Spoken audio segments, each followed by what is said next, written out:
We want to share with you a great moment that took place here in New York last night. The story actually started with a terrible moment a dozen years back during the invasion of Iraq, when the helicopter we were traveling in was forced down after being hit by an RPG. Our traveling NBC News team was rescued, surrounded, and kept alive by an armored mechanized platoon from the U.S. Army 3rd Infantry.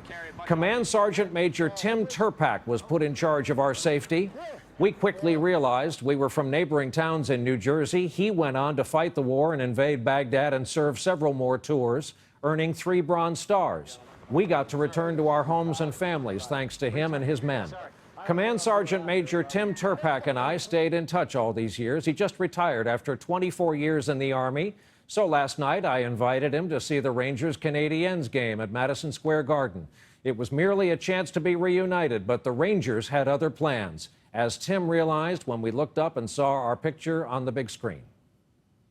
Ladies and gentlemen, during the Iraq invasion, U.S. Army Command Sergeant Major Tim Terpak was responsible for the safety of Brian Williams and his NBC News team after their Chinook helicopter was hit and crippled by enemy fire.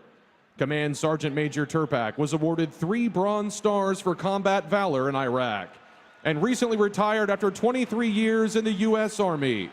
Both men, both Rangers fans, have been reunited for the first time in 12 years for tonight's game.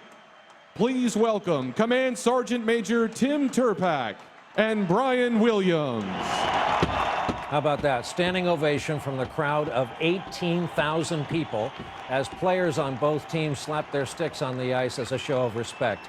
And for blocks around in Midtown Manhattan last night, hockey fans rushed up to him to shake his hand and thank him for his service, just as we thank Tim and all those who have